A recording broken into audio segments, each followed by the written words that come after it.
John, I honor your time and our relationship. Thank you for giving us that much time, and I think we will revisit some of this as things move forward. And I'll leave it at that. Do you have anything else before we part? No, look, it's been a pleasure as always. Thank you, David. You've been a fantastic mentor. I mean, I think you have earned your title as the Silver Guru. Your knowledge of this sector, both in terms of the history, the theoretical, and the practical. You've been a tremendous help, and thank you for everything. Thank you as well.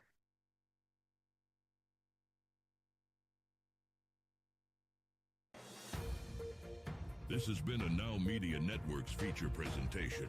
All rights reserved.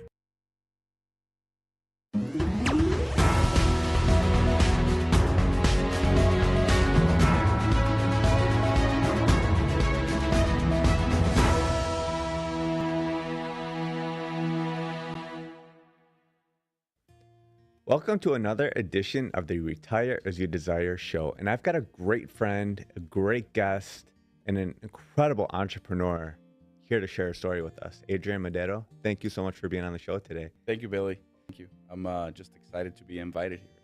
Oh my God. This was like really long overdue. And the thing is, like, stories are so important. See this suit I'm wearing? My wife and I were on our honeymoon. We were in Ginza in Tokyo. The nicest areas like the Magnificent Mile in Chicago or Fifth Avenue in New York. And I saw this suit in the window. I was like, I took a picture of the fabric and I brought it back to your store. I'm like, Adrian, look at this. He goes, oh, he pulled out a book. He goes, it's right here. He goes, we could take care of this for you. Lo and behold, I'm wearing it today. He's the man, the myth, the legend here. So, Adrian, entrepreneurship. I really want to jump into this and get as much content as possible into this show, because your story is absolutely amazing. At what age did you know you wanted to be an entrepreneur and jump into this crazy world that we live in? Wow, I don't think I've ever taken the time to see what age kind of like triggered that want to be an entrepreneur. But I think now that I think of it, I never had an option. Yeah. It was always embedded in the fabric of my family. My dad comes from a very entrepreneurial family. He's an entrepreneur. As you know, he and his brother started a company that has been pretty successful. But they always pushed us, since we were very young, to be entrepreneurs ourselves, not to be working for the family or working for just a big corporation. They always wanted to push us to start, try new things, and fail along the way, but always with that in mind of like, hey, you can build something yourself.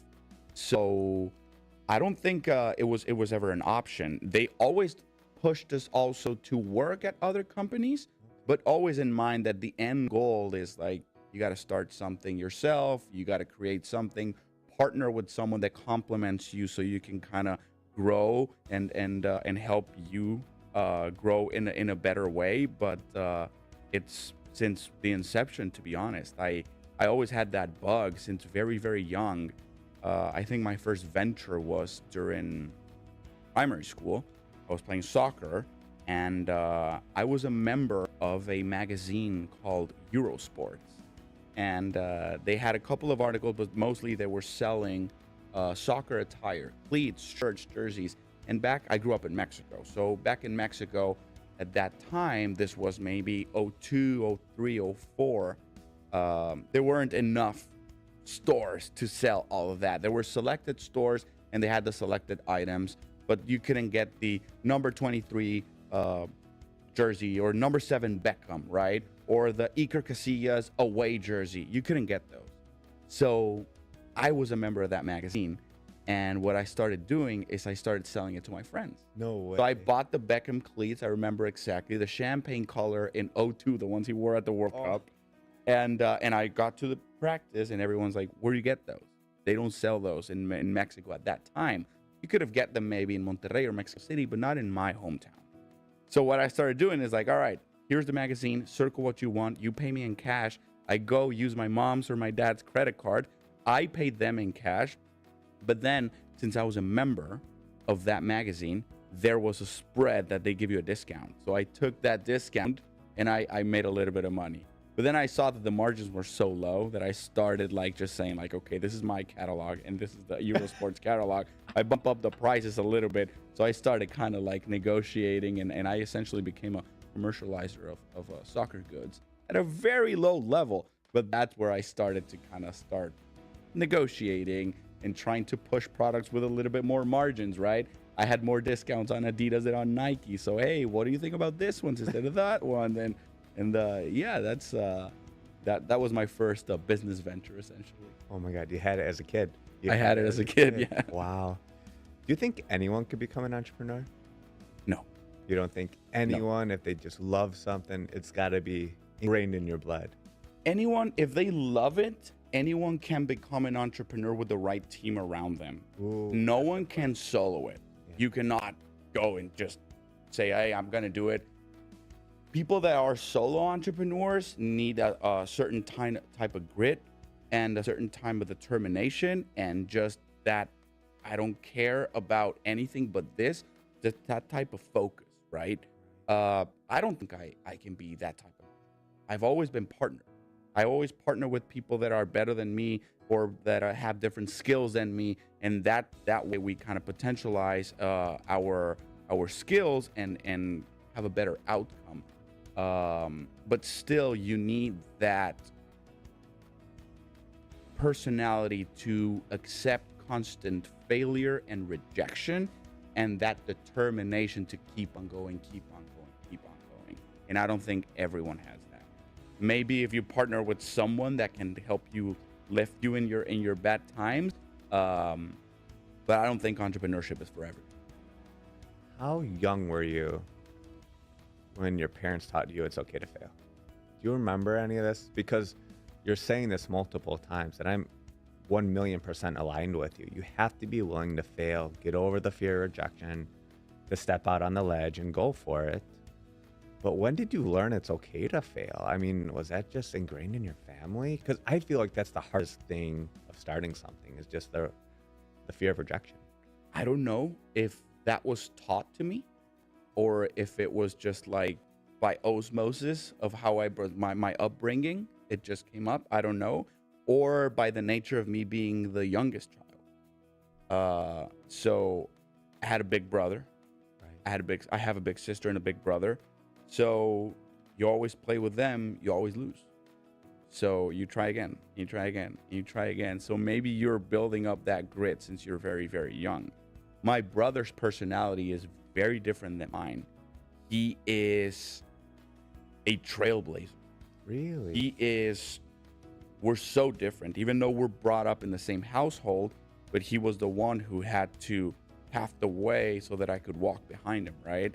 So I was always, so inside my home, the four walls of my home, I was losing, right, and getting roughed up by my brother and him being always like coming up on top. But outside my home, no one would mess with me because I had a big brother and he would show me the way and he would teach me a lot. So, and I don't think he did it intentionally or really like, oh, I'm going to teach him a lesson and then show him this or that, or it was just in him, right? He was a protector and my sister is that protector as well. But inside, they were teaching me a lot of lessons. So I failed a lot inside so that I could not fail outside. Well, you and your brother are partnering on quite a few ventures, right? I mean, your childhood has probably brought you guys together and your different skill sets Correct. have allowed you guys to grow multiple different types of businesses. What's that journey been like to really excel with your brother and even struggle at times because COVID, things happen to every business, right? But you guys have really excelled in so many different areas. How have you guys done that? It's a beautiful relationship. We've partnered in many businesses that we've been very successful and the ones that we failed on. So we always share those because success has many fathers, but failure is an orphan, right? Mm-hmm. Nobody claims the failure. It's not like, oh, sorry that I invited you to this project, brother. It's on me. It's like, oh, we effed it up. on to the next one. But if it's a good project and we succeed, it's like, yeah, we did good, right? We did good. But no, it's a good relationship. But this is, again, it was never an option. My dad has a business with his brothers, and they have been, and they're so different between them as well. But they have grown this company on imagination. They are extremely successful, but you see them at the board meeting, and this is something I admire of them, because I don't think my brother and I are at that point. And me and my sister, way further from that point. I could never have a relationship with that with my sister, because they are so tough against each other in the board meeting, and they question each other's decisions so hard. And why did you do this? We should be better at that and that. And they go at it at the board meeting. After the board meeting is done, they have a tradition that after the board meeting is done, they go and have lunch with my grandma like nothing happened. My generation, we need to build that toughness and that reflex of separating family and business, even though they're intertwined, separating that, because family is family and business is business. Family comes first. And my dad's generation really masters that. They are so tough with each other. They really push each other to be better. But then, curtains down, this is not business anymore. This is family. And they go and watch a soccer game, a football game, go have lunch with grandma, and like nothing happened. My generation, we need to really learn from that, because we hold a little bit more of like, why is he pushing me so hard? He's being extremely hard with me. It's not fair. And you keep that. We should learn to really digest that, take what we need to get the good input, and move on, because they have shown us that it's really possible. So me and my brother, we're a little bit softer on each other. Really? Yeah, we don't go that hard. We are like, hey, it's okay. We'll get him next time. It's all right. Even though we might mess up, we don't go as hard. So I think it's something that we need to start kind of developing without breaking them.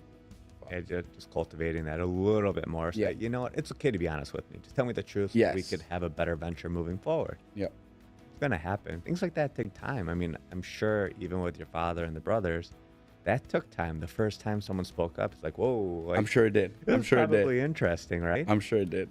Yeah, well, stick with us. Stay tuned after the break. Adrian's going to be sharing some more incredible stories. He was just on the Forbes list. Like, we have so many great things to talk about. So stay tuned to the Retire As You Desire show. If you're a founder of a company and you need someone to help you, back you up, raise capital, give a little bit of equity away, but in return, you're getting capital, structure, network, people opening doors for you, financing, relationship with the banks, all of that. How would you like to go on a 5-star vacation for just $99? We're talking about the quality of a Westgate resort for $99. Not for one night, but for 3 fantastic nights at one of their luxurious destinations across the United States. And you'll even get a free $100 Visa gift card just for making a reservation. We've got some of the choicest destinations that you'll love in the United States that you can choose from for just $99 for a 3-night stay. Take your family, take a special loved one, but get away. Go on vacation with Westgate Resorts. Call now to make a reservation for just $99, and you get a free $100 Visa gift card. Call Westgate right now and book your vacation. Here's the number. Call 877-930-3491. That's 877-930-3491. Again, 877-930-3491. Do you have diabetes? If you have insurance, you may qualify for a new continuous glucose monitor. With a CGM, you can continuously track your levels and trends, spend more time in range, significantly lower your A1C, and share important data with loved ones and caregivers. Most importantly, a CGM eliminates the one thing most people with diabetes hate: painful finger sticks. Take charge of your health. Order your new continuous glucose monitor today. If you use insulin and have seen your diabetes care provider within the last 6 months, you may qualify for a CGM today. We'll do all the insurance paperwork and deliver your new CGM at little or no out-of-pocket cost to you. Medicare and most insurances cover continuous glucose monitors, so don't wait. Have your insurance handy and call the CGM Health Hotline now. Do you have diabetes? If you have insurance, you may qualify for a new continuous glucose monitor. With a CGM, you can continuously track your levels and trends, spend more time in range, significantly lower your A1C, and share important data with loved ones and caregivers. Most importantly, a CGM eliminates the one thing most people with diabetes hate: painful finger sticks. Take charge of your health. Order your new continuous glucose monitor today. If you use insulin and have seen your diabetes care provider within the last 6 months, you may qualify for a CGM today. We'll do all the insurance paperwork and deliver your new CGM at little or no out-of-pocket cost to you. Medicare and most insurances cover continuous glucose monitors, so don't wait. Have your insurance handy and call the CGM Health Hotline now. Welcome back to the Retire as You Desire show. And we have the incredible entrepreneur, Adrian Madera, on the show with us today. And Adrian, in the last segment, we talked a lot about family business. We talked a lot about the family, great processes and great structure that you guys have created. But what's your journey like? How did you, after college and after graduating, what was your entrepreneurial journey like? How did that get started? So let's take it back to when I was in college in Monterrey. I was studying there, and as soon as I graduated, there was a mechanism that the family group had to, again, incentivize entrepreneurship within the family. It was called the Fund of the Second Generation, or the Second Generation Fund. And it was essentially a Shark Tank that once a year they had funds that they were going to allocate for projects of the second generation. So me, my brother, and my cousins. So it was like a competition. Some years there was only a couple of projects submitted, but for example, a cousin of mine opened like a spa or a foot company, like for podiatrists or something like that. My brother funded a project for a salad company that then he sold. Another cousin opened dry cleaners, and that's when I graduate, I submitted the bid to fund the purchase of Sur Mesure. Hey. So I wanted to buy a third of Sur Mesure, and so what ended up happening is I put the project together. Sur Mesure at the moment, it was a Canadian-only company with locations in Quebec and in Montreal.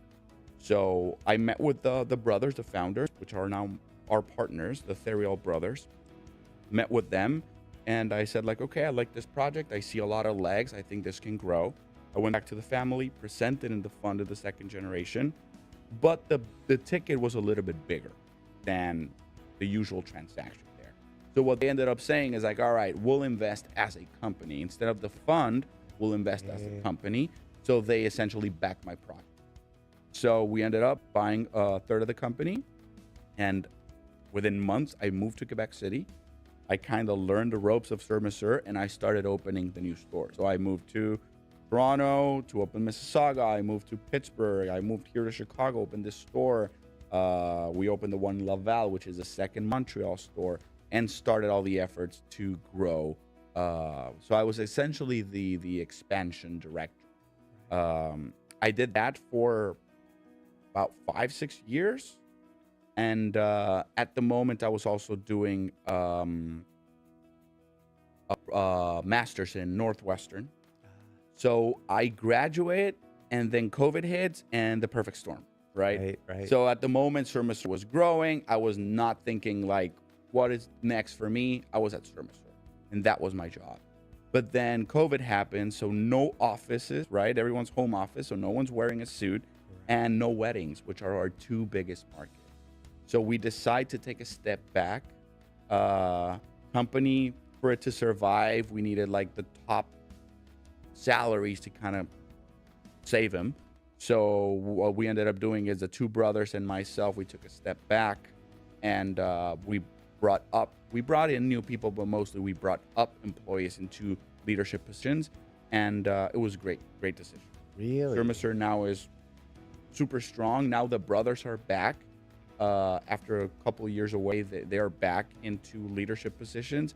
I'm only part of the board. But then from there, I graduate from Northwestern and I got a job at Legends, which is a private equity backed company that works in sports and entertainment. They finance stadiums, they operate stadiums, they sell sponsorship and partnerships for the big teams and big stadiums and colleges, and just they essentially run the sports industry behind it. I mean, they are massive, and it's owned by the Steinbrenner family, which is the owners of the Yankees. Oh, the Yankees. Jerry Jones and Sixth Street Capital. Those are like the three main investors. So I was there for a couple of years. Good run. I loved it, and I loved the space. Just being in sports, I mean, you've always been into sports ever since a kid. I mean, how many World Cups have you been to? Ooh. About 5, yeah. 4 or 5. Yeah, a lot. You know, sports is ingrained in who you are and your DNA, Yeah. on top of dressing well. Thank you. Thank you. It's a great combo. And now we're gonna have the World Cup here. So I want to for this World Cup. I want to go to a game in Canada, one in Mexico, and one in the U.S. You have to. It's a must. Yeah. So with the World Cup coming, who do you want to see play the most? Do you think Ronaldo's going to play? Do you think Messi's going to play? I think Messi for sure is gonna play.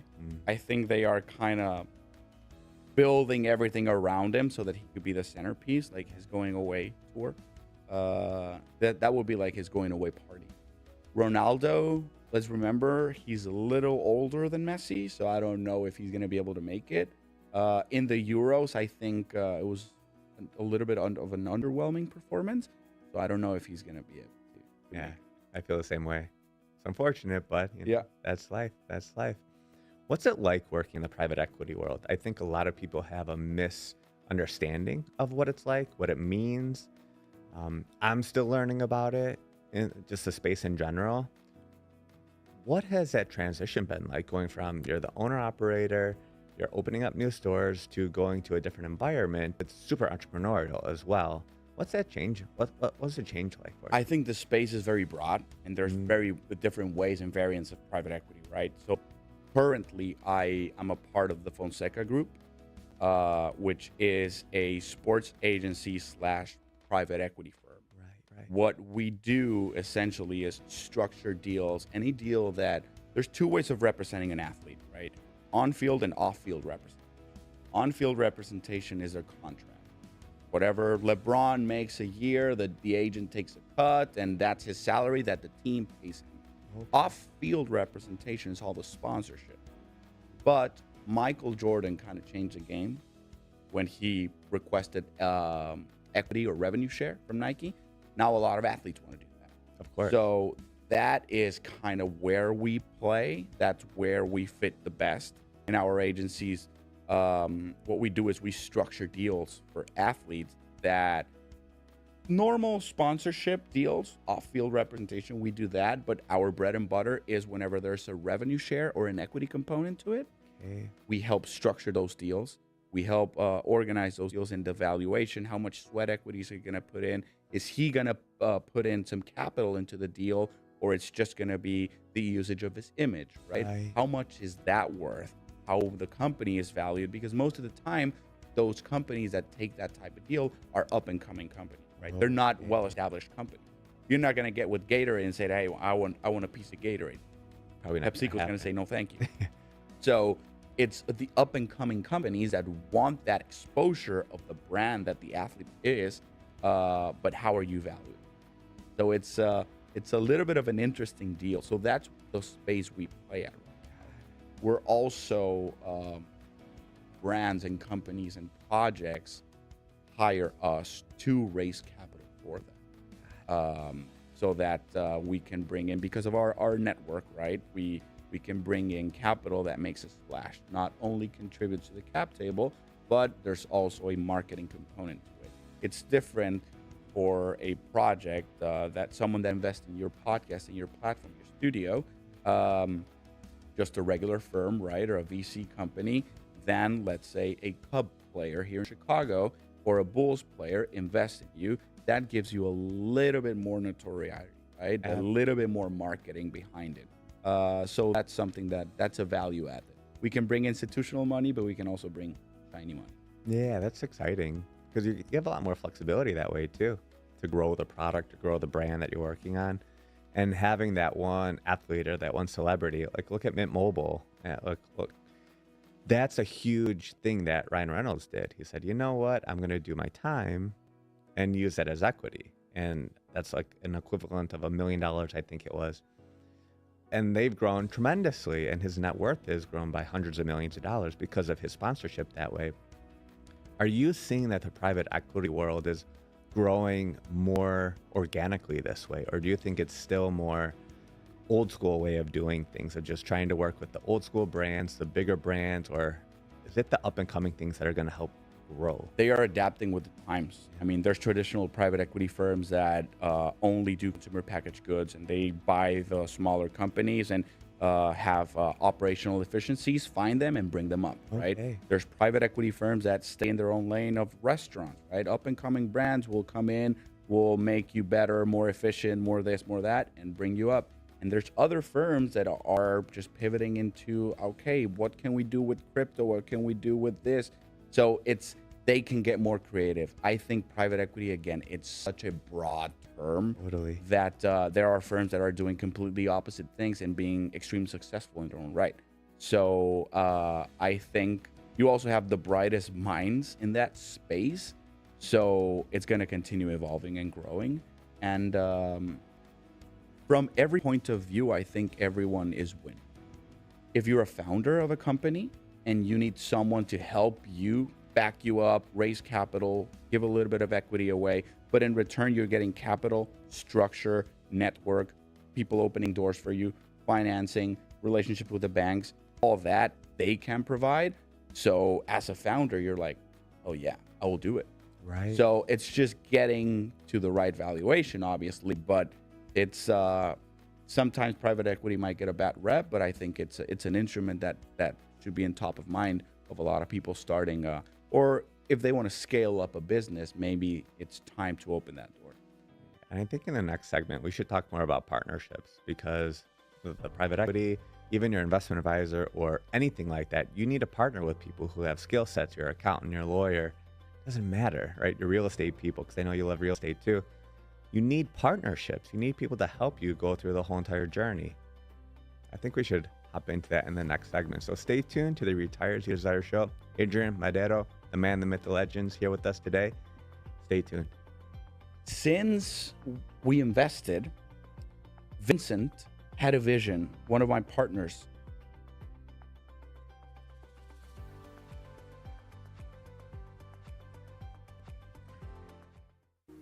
Do you have a car sitting around you want to get rid of? Well, here's a great idea. Donate your car now to help local veterans in your area. Yes, just make one fast call to the Veteran Car Donation Program. Within a few days, we'll come and remove your car for free.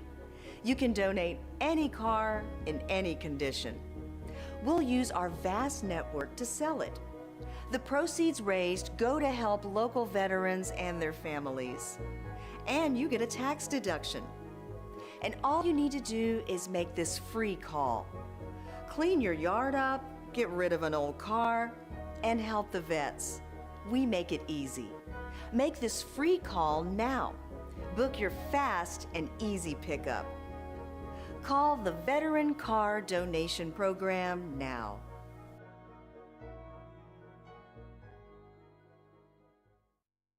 What if you could make a free phone call and reduce your car payment by as much as $83 a month? Right now, you could be paying as high as 20% interest. Your new interest rate could be reduced to as low as 2.48%. You can refinance any existing car loan or leased car and save money every month. Take 5 minutes of your time right now. Make this free phone call and learn how to save hundreds of dollars a year by refinancing your existing car loan. Are you nearly maxed out on your credit cards? It doesn't matter if you're using your credit cards for fun or to survive. At the end of the month, your statements come in, and you can either pay them or you can't. If you can't, late fees and interest rates get tacked on. And now you're struggling just to make the minimum payment due. Do you feel trapped? Am I talking to you? Good, because I personally researched some companies that can help you. They may be able to reduce your credit card balances by 50% and stop the late fees. If you qualify, please call our special debt hotline number right now for a complimentary free 5-minute consultation. Deal with your credit card problem now before it gets much worse and put more money back in your pocket. Trust me, I've been there too. Call right now. Call 855-993-2096 right now. That's 855-993-2096. How would you like to go on a 5-star vacation for just $99? We're talking about the quality of a Westgate resort for $99. Not for one night, but for 3 fantastic nights at one of their luxurious destinations across the United States. And you'll even get a free $100 Visa gift card just for making a reservation. We've got some of the choicest destinations that you'll love in the United States that you can choose from for just $99 for a 3-night stay. Take your family, take a special loved one, but get away. Go on vacation with Westgate Resorts. Call now to make a reservation for just $99, and you get a free $100 Visa gift card. Call Westgate right now and book your vacation. Here's the number. Call 877-930-3491. That's 877-930-3491. Again, 877-930-3491. Welcome back to the Retire as You Desire show. We have Adrian Madero here. We're talking about business, entrepreneurship. We're going to hop into partnerships now and see why it's okay to partner with other people. A lot of people have trust issues or they don't want to really believe in other people. That's one of the biggest mistakes you can make jumping into the entrepreneurial world. Now, you and your brother have a very special relationship, probably more special than a lot of families. When you guys are talking about your restaurants or different groups that you're working on, or even like the recycling company that you guys did in Mexico, like I remember all these things. What are some of the biggest obstacles that you've overcome over the years to figure out your strengths and figure out how to make these companies work as efficiently as possible? I think everyone needs to listen to this. I'm going to say the cliche part, right? You need to partner with someone that complements you and that is better than you. I think my brother and I, we really complement each other. So that came naturally.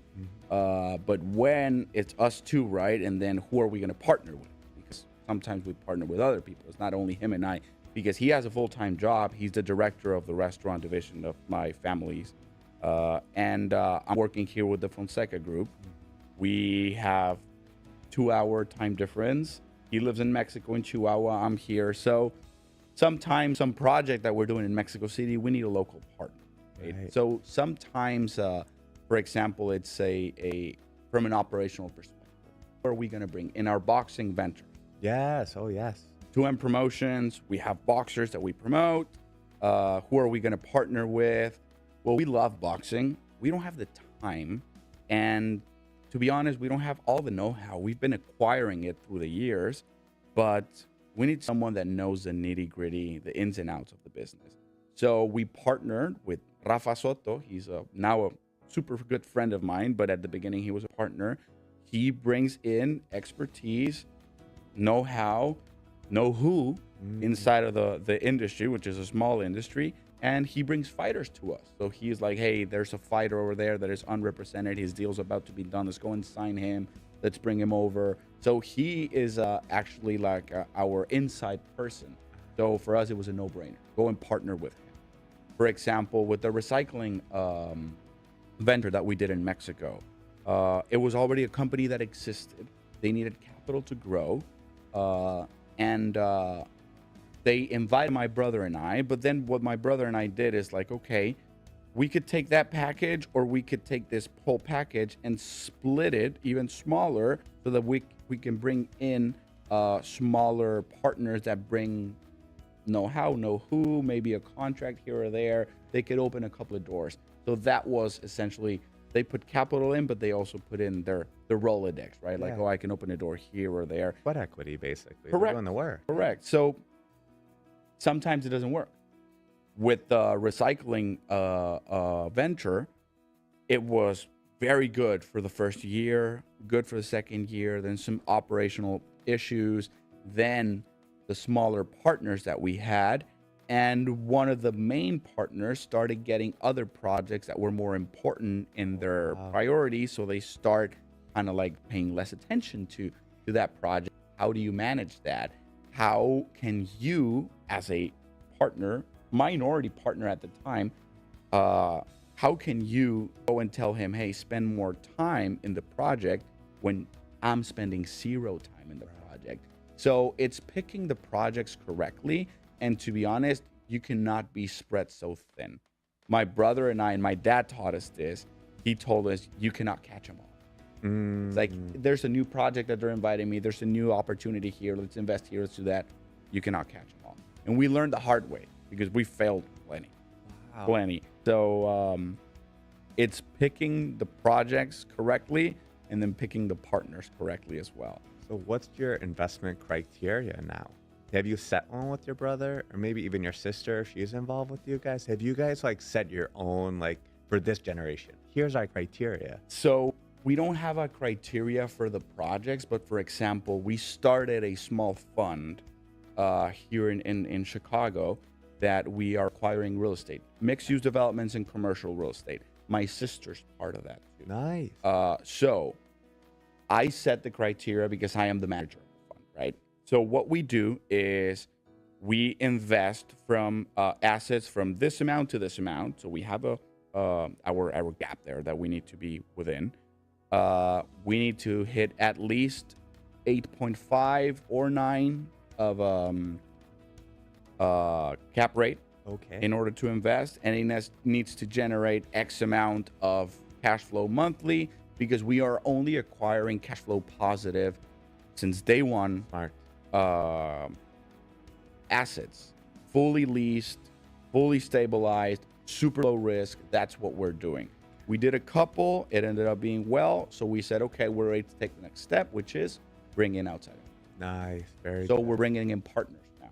And what we're adding a lot of value to our investors because they are foreign nationals. They're Mexicans. Okay. They cannot get a credit here. They have accounts here, bank accounts and everything, but they're not citizens. So the banks wouldn't lend them for a project that size or a project of that type. So what I'm doing is the fund gets the loan, but we finance a project, part the fund and part with our LPs, right? So the GP is us and we have LPs. They're super happy with it. We've done that about 4 times now. Nice. 4 different projects here in Chicago, and we've been doing good. We're constantly looking for another deal. Again, it's not a hands-off project because I'm super invested in it, but it takes my time for due diligence, looking at the right location, but again, partnering. I have a great broker that he knows my needs. He knows what type of properties we fund. Another partner. Yes, another partner. Yeah. His name is Mehdi Mova. He works with Compass. I'm plugging him right now. But he knows exactly what we need. So he only sends those types of properties, and then he goes and looks at him. He vets it. Is like, I think you'll be interested in this one. So now I go look at it, make an inspection, put in an LOI, and then we again partners, great lawyers behind us. We have a great inspection group behind us. And that way we kind of streamline the process through outsourcing those services so it doesn't take a lot of my time. Totally. So in that way, I can have a tight operation, but without taking too much of my time. We're good at delegating that.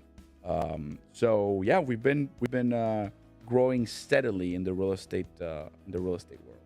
Real estate's great. It's really great, especially when you could accelerate depreciation, become a real estate professional. You have huge tax opportunities to save money, especially on other income sources. Huge. Could be absolutely huge. Now, I want to talk about the article that was just written about you, your Surmisser journey, Forbes. We all know Forbes.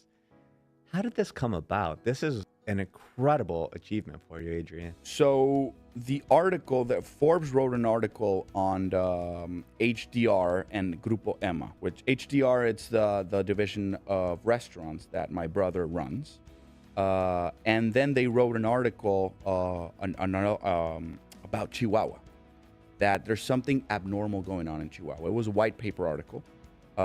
And they said that there's just something going on here. There's a lot of families with a lot of entrepreneurial spirit just growing, becoming public companies or becoming just huge companies and players in different spaces. And there's something going on in Chihuahua. And I think that was the title of the article. There's something going on in Chihuahua. And there was this person called, his name is Rene Lankenau. He writes long form articles about entrepreneurship and business. And he was diving deep into each company of Chihuahua that was mentioned in that article. So he called a cousin of mine and said, like, can you put me in touch with the person in charge of Sur Mesure? And we just sat down for a couple of hours, and he wrote an article on kind of like my journey and how we came to invest in Sur Mesure and how it was my project. It was too big for the fund of the second generation. It ended up being Emma's project backing me. Like, they essentially made me, all right, you're the champion of this project, but we're going to be backing you. And that, in a way, provided a lot of structure to it. It was very different than if I would have just come and invested in Sur Mesure. I want to talk about what you've done inside of Sur Mesure to bring that structure. And because when you guys actually create a suit for someone or a shirt, you have special processes. Since we invested, Vincent had a vision, one of my partners. He had a vision of doing a back-end solution because it was way too labor intensive. Okay. There's so many details in a suit, the thread, the button, the lining, the measurements. So the CMT at the end of the day needs to be in a code so that they can scan that and they know exactly what it is. So we ended up investing a lot of the funds that when I put the capital into a platform to be more efficient. But now it's a back-end solution, all in one platform for anyone that does made to measure. We bring you, let's say you want to open tomorrow a Billy's Suits. You plug in our solution, you already have suppliers, you already have a manufacturer, you already have UPS accounts or FedEx accounts, everything. And since Sur Mesure has such a big volume and MTM has a bigger volume because they have a lot of clients, their prices are way lower. You took COVID into something that really created a huge opportunity for you. And then you grew this other, oh my gosh, it's amazing. So COVID was a nightmare for a couple of months. And then there was actually a book written about it. It's called Made to Deliver. Okay. I recommend you read it. Actually, the book starts in my wedding, which was March 14th, 2020, one day before Trump shut the country. Right. So the book starts in my wedding, and then it's the journey of how the brothers survived the COVID wave in the company and how they switched that into a huge success. It's a very good book. All right, we're going to have to check that out. Stay tuned to the Retire to Desire show. We have more great segments coming your way.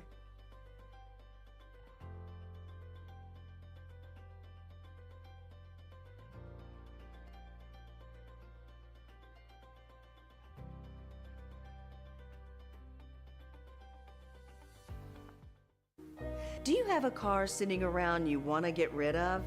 Well, here's a great idea. Donate your car now to help local veterans in your area. Yes, just make one fast call to the Veteran Car Donation Program. Within a few days, we'll come and remove your car for free. You can donate any car in any condition. We'll use our vast network to sell it. The proceeds raised go to help local veterans and their families. And you get a tax deduction. And all you need to do is make this free call. Clean your yard up, get rid of an old car, and help the vets. We make it easy. Make this free call now. Book your fast and easy pickup. Call the Veteran Car Donation Program now.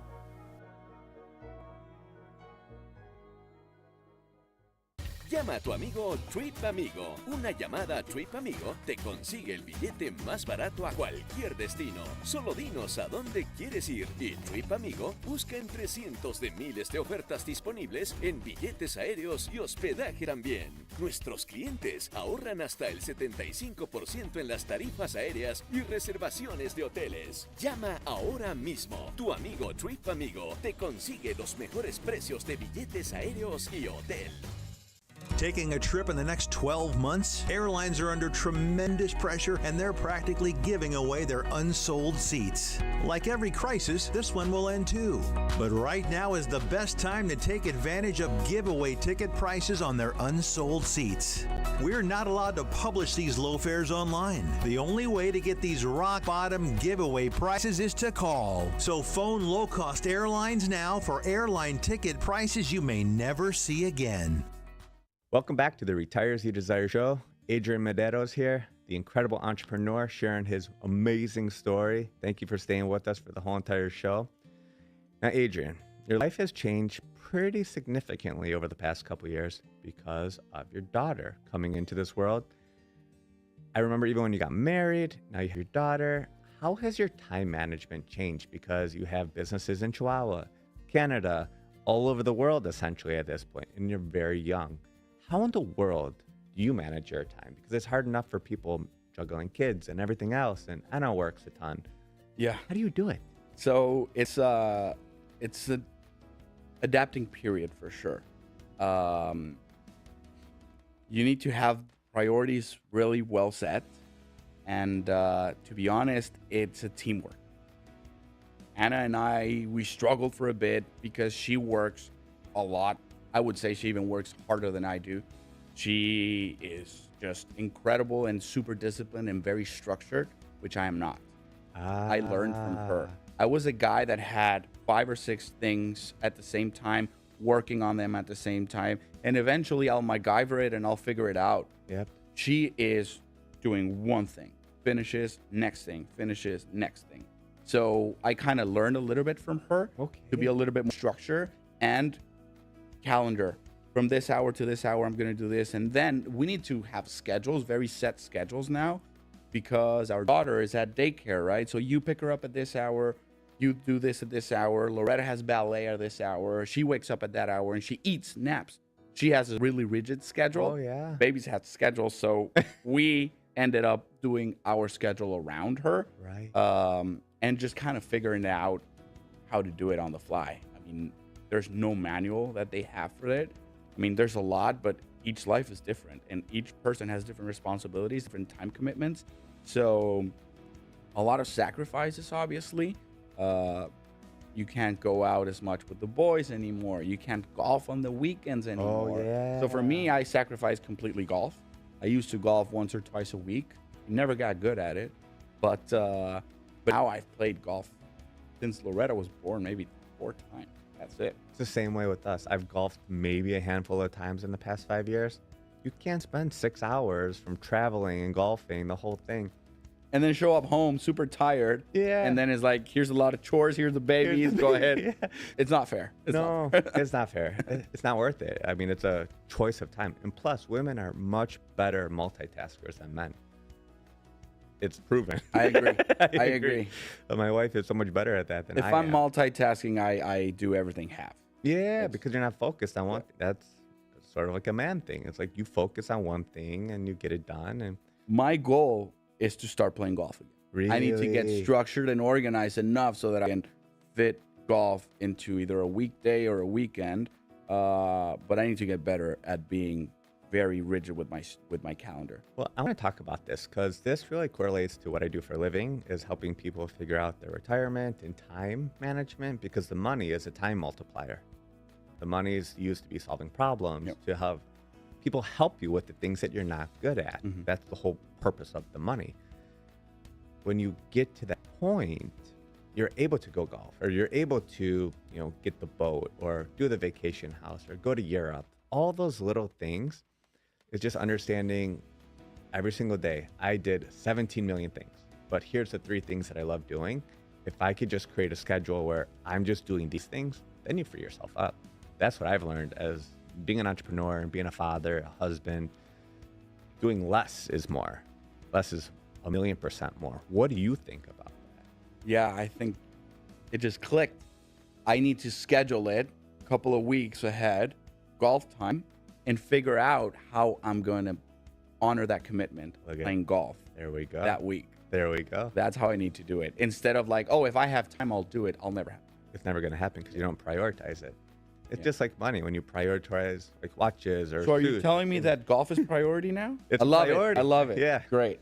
Sorry, Anna. I mean, we used to play soccer on Monday nights. Remember that? Yep. At some point, I got to a point where it's like, I can't do this anymore. We had 10:30 games. Do you remember that? Yeah. The games are at 10:30 at night. I have to get up and work. I have a baby. It's like if the kid wakes up at 2 a.m, you're exhausted. Yeah, it's tough. Prioritizing those things is so important. And for the folks who, are not entrepreneurs yet, or if they want to become entrepreneurs, that's the biggest thing. When you start your company, you're going to be all over the place, and you have to accept that. But as your company grows and as you're making money, use that money to get other people in the door, as you have, and you've seen a ton of success with that. Just like with Stir Stir, like you guys stepped back, you really gave other people great responsibilities. Things are thriving now. That's the big thing. What advice would you give to someone who wants to start their company, but they're not sure on whether they should hire first or focus on sales first? Like, what are the parameters for what you do when you start a project? Ooh, I think it's case by case, but for sure, something that you need to have in the top of your mind is extreme focus on the goal. Go get it.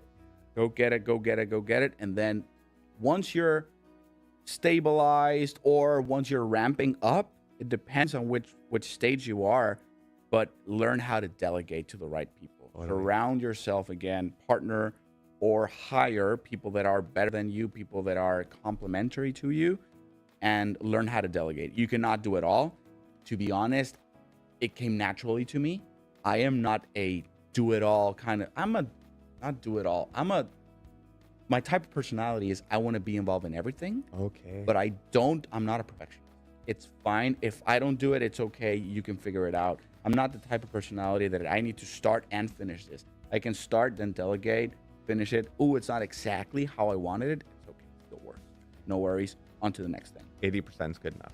80% is good enough. Yeah. As long as someone else is doing the 20%, yeah, I'm fine with that. That's perfect. That's really perfect. But there's other entrepreneurs that I'm like, that would be sacrilege for them. Oh, totally. I need to do everything, and everything should be perfect, and I'm not that type of personality. I think things don't work very well that way. Also, I don't know. It's just a personal opinion. Well, it's harder to scale up if you're doing everything, right? So I rather be a little bit more spread, but covering more area, even though it's maybe a thinner layer, but I'm covering a little bit. So for the people who are watching the show who are successful, they're doing well, they may be afraid to go spend money or do things for themselves. How do you celebrate your wins?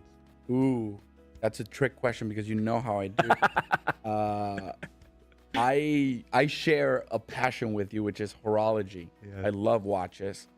But my first watch was given to me by my first nice watch that was worthy of recognition was given to me by my parents when I graduated college. And I've loved watches since way before that, but I never got one. It was too expensive. So my parents saved the moment for whenever I graduated and they gave me one. So for me now, it's every time there's a big milestone, I get a watch. So, and I even remember it. I have a list. Like, okay, this watch was when we opened store number 5 for swimmers. This watch was when I got married. This watch was when this happened. So big milestones represent a watch in my life. Oh, yeah.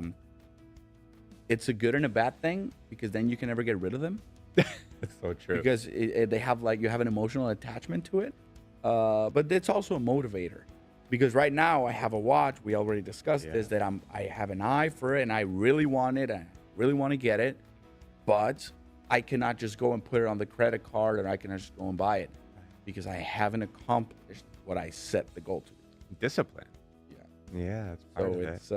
It's financial discipline, but also not cheating yourself on, oh, I'm just gonna go get it. Totally. Because then it's gonna lose that value, right? It doesn't have that sentimental value, and it doesn't hit the same way. So I'll let you know whenever I get that. Yeah, I love that. I love that. Yeah, setting goals is fun because you need to motivate yourself. Willpower doesn't work. It doesn't last. I mean, yes, you can start your company, you could even push for a year. Your willpower won't be there. Those are the habits and the discipline mechanisms that you must incorporate in your life, because willpower vanishes. It's not a thing, right? It's a spur of the moment kind of thing. Yeah, that's a good way of putting it, because some days you just wake up and you're so motivated. Oh, yeah. I'm gonna go get it. This is perfect. Everything's working out. Sun is shining. And some days you're not gonna have it, but you need to show up. How do you show up when you're not feeling well, or you didn't sleep well, or you have a night out with the guys and you didn't sleep as well as you normally would? How do you motivate yourself and stay disciplined? It's the responsibility of bringing food to the table of your family. Totally. That's one. Yep. I mean, but I was very disciplined in the same way even before I had those responsibilities. So I just think of the big picture, think of the big goal, and just try to go get it. It's like, I always put this in soccer terms. It's the 87th minute. You see the coach stand up. He's going to make a substitution. So even though you're not feeling the best, you got to go get it. Make that extra sprint, make that extra tackle. Yeah, that rule, one more. Make one more phone call, do the one more email, one more, because that's a compounding mechanism to get you to that next level, to hit the goals, to get the rewards, to do the big things and help people and really provide value for your customers or your clients or the services that you're providing. When you do those little things that mean everything, that's how business can change. I think. I love the way you put it. Effort compounds. Yeah. That's I never heard that. That's very good. Everything compounds, whether it's a good habit or bad habit.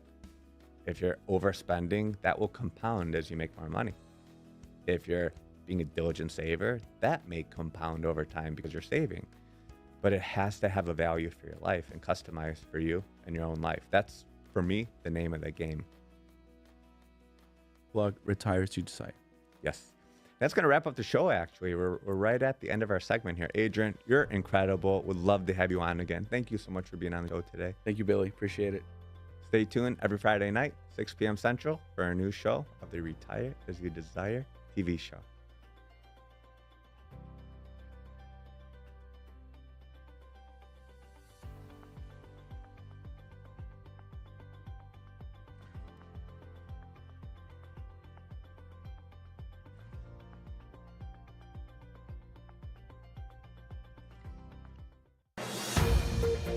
This has been a Now Media Networks feature presentation. All rights reserved.